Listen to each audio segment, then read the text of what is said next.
Thanks for joining us, everybody. Welcome to KAQY News Now. I'm Shellie Sylvestri. Our top story tonight, Louisiana lawmakers have passed a strict new abortion ban prohibiting the procedure before some women even know they're pregnant. Bastrop police arresting 5 people in connection with the deadly shooting earlier this month. Glenn Smith, Troy Manyweather, Javante Chapman, Cedric Johnson, and 1 juvenile were all booked into jail today. High school football fans getting ready for a big night, Chris. And our sports team. So excited. You weren't a cheerleader, were you? No, it was not. Can you tell? That's got good. Aaron's got plenty of them out there tonight. He joins us live from Neville High School. Hey, Aaron. Real cheerleaders. Exactly. I saw a heartbreaking video. I just want to throw this out there over the weekend on social media of a swan making a nest out of trash. That just broke my heart. And here's the problem. That tax was designed to address the town's $21 million debt, and a $590,000 payment on that debt is due this Saturday. If the town defaults on that payment, the mayor thinks the state will send a fiscal administrator to take over the books and the town finances. The death toll in Sri Lanka continues to climb. We've got the latest on the Easter bombings as the White House responds. And the city of Monroe promises more lighting on Highway 165. We've got the details. Plus, Blend Fest weekend. All the details on a weekend full of fun, drinks, and entertainment in Monroe. Keeping you connected. This is KAQY News Now. Thanks for joining us, everybody. Welcome to KAQY News Now. I'm Shellie Sylvestri. We've got those stories and more for you tonight, but first, here's what stories you're talking about right now in 90 seconds. I strongly condemn these attacks that targeted religious sites and luxury hotels. I entrust to the Lord all who so tragically died, and I pray for the wounded and all those who suffer because of this traumatic event. One day after the Easter Sunday bombings in Sri Lanka, a revelation. A memo dated April the 11th, signed by Sri Lanka's Deputy Inspector General of Police, warning intelligence officers about a possible attack. There will be a substantial investigation into what's happened there and what's gone wrong. President Trump continues to deny he's concerned about impeachment. House Speaker Nancy Pelosi against the idea of impeachment, but still willing to hold the president accountable following the Mueller report's release. For Speaker Pelosi, the first step on that path is getting the fully unredacted Mueller report and then getting Mueller himself to answer questions from Congress. It can be extremely tough to find someone willing to recycle a car seat. Thankfully, Target is here to help. The retail giant's launching its latest car seat trade-in event. It'll run at most stores through May the 4th. I now pronounce you husband and wife. You may kiss the bride. Something you don't see every day, especially at the airport. Cleveland Hopkins Airport doubling as a wedding chapel in the middle of a baggage claim. That's where Michelle and Ron Peterson met 12 years ago. Congratulations to the happy couple gone viral. Our top story tonight, the death toll from a wave of bombings across Sri Lanka on Easter Sunday increasing to nearly 300. No one has claimed responsibility, but authorities have arrested 24 people in connection with those attacks, and now the U.S. is responding and offering support to Sri Lanka's people. Camila Burnell is in Washington with the reaction. I spoke with the various government officials that we are working with Sri Lanka, but that's a terrible thing. Washington on Monday reacting to a series of attacks that ripped through churches and hotels on Easter Sunday in Sri Lanka. What was supposed to be a joyful Easter Sunday was marred by a horrific wave of Islamic radical terror, bloodshed. Secretary of State Mike Pompeo confirming that radical Islam remains a threat, and the FBI saying it is assisting in the investigation. Sadly, this evil exists in the world. Both Pompeo and President Donald Trump speaking to Sri Lanka's Prime Minister. The president pledging support to Sri Lanka in bringing the perpetrators to justice, and the leaders reaffirmed their commitment to the fight against global terrorism. At least 290 people were killed Sunday, and at least 500 more were injured. Americans among those killed, including a 5th grader from the Washington, D.C. area and Dieter Kowalski from Colorado. We mourn the loved ones of the victims, some of whom we can confirm were indeed U.S. citizens. This is America's fight, too. Authorities have arrested at least 24 people in connection with the attacks, but the Secretary of State on Monday making it clear that there's still more work to be done. We have to remain active and vigilant, and it's going to require attention. In Washington, I'm Camila Bernal reporting. In political news, Democrats continuing their calls for special counsel Robert Mueller to testify before Congress. President Trump still, though, slamming the report and claiming complete exoneration. He told reporters at the White House Easter egg roll that he is not at all concerned about impeachment. Congressional Democrats are holding a teleconference tonight to go over the implications of the Mueller report and plan their next moves. Across the state now, a bill advancing that helps families, especially women, save money. Matt Houston tells us how it can help families keep some of their hard-earned money in their pocket. If you need those items, you need those items. Lawmakers say there are some things everyone has to have: food, water, medicine. So the state doesn't collect taxes on those essentials. But there are other necessities in life. Feminine hygiene products and diapers are simply not optional. Senator J.P. Morrell is carrying the bill that would exempt children's diapers and tampons from state sales taxing. He's offered the bill before, but amid a budget crisis, lawmakers chose against leaving money on the table.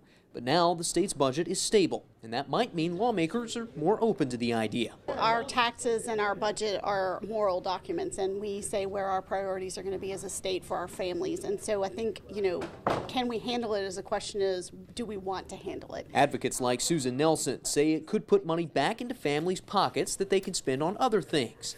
That trickle-down principle is how Morrell pitched the idea to his Republican colleagues, although it sailed through the committee without much debate. They're not putting that money in a savings account, they're spending it somewhere else in the economy. Morrell says taxes on feminine hygiene products, often referred to as a pink tax, cost women just for being women.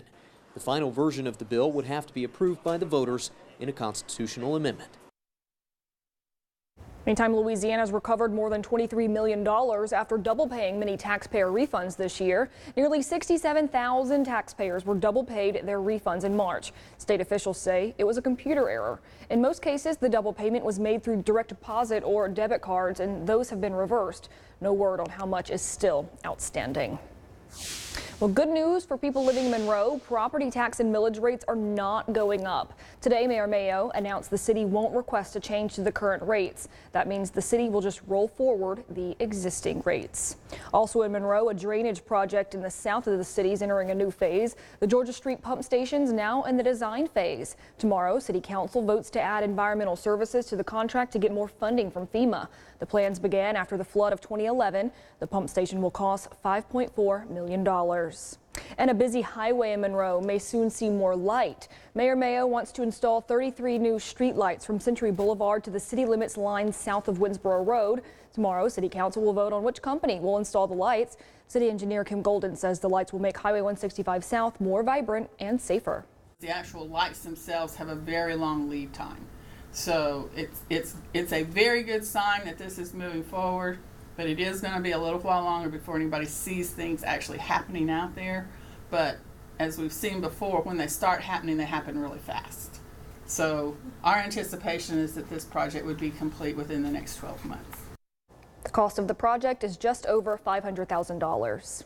Happening now, the city of Monroe helping out Boley Elementary as well. The Washington Parish School burned down last weekend due to a possible lightning strike. It's a total loss, but Monroe wants students and faculty there to know that they're not alone. They've asked for donations from different departments throughout the city, and tomorrow they'll be presenting a check to the Washington Parish Superintendent's office.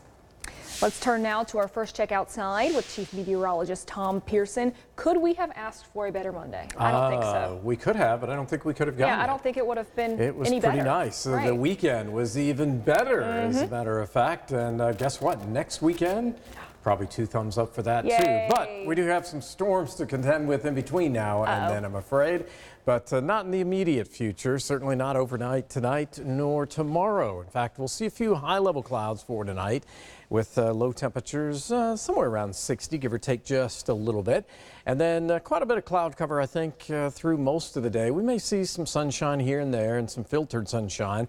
High temperatures in the mid and upper 70s. Pretty much the same thing on Wednesday, but Thursday it looks a little stormy. The forecast is coming up shortly. Moving on to crime news, a Ouachita Parish man arrested after deputies say he threatened to cut up his girlfriend in pieces and bury her somewhere she'd never be found. Matthew Ramsey is charged with domestic abuse battery, false imprisonment, and violation of a protective order. He was arrested yesterday on Old Depot Road. Ramsey's arrest report shows that he accused his girlfriend of stealing his money and then he attacked her. Deputies say she had cuts and bruises when they got to the scene.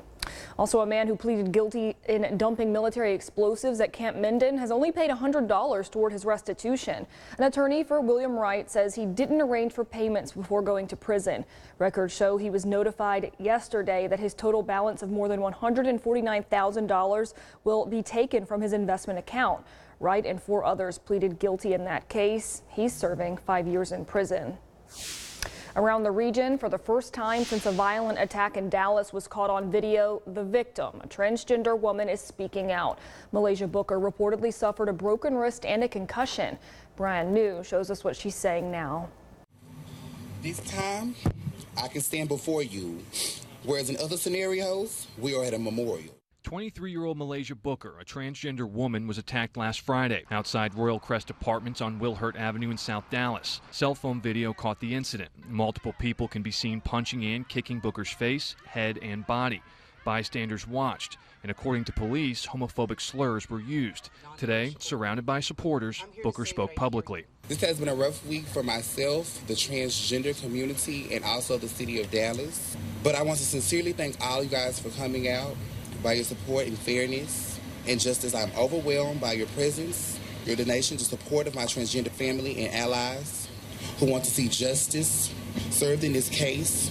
I will remain strong with your support due to the impending criminal investigation. I will not make any further comments today except for gratitude. Police arrested Edward Thomas, one of the suspects in the video, for aggravated assault. According to the arrest warrant, someone told Thomas he would receive $200 to beat the victim. No justice! Yes! Activists are calling for Thomas to be charged with a hate crime. Dallas police say they have asked the FBI if this is such a case. State Representative Jessica Gonzalez. An attack on one of us is an attack on all of us. And together we will continue to fight against the hate that continues to plague our communities. Thank you. After speaking, Malaysia was helped off stage by supporters and an officer. We're going to support her throughout this process. In 90 seconds, getting rid of those personal documents the right way. Why today's Arco Shred event helped prevent identity theft.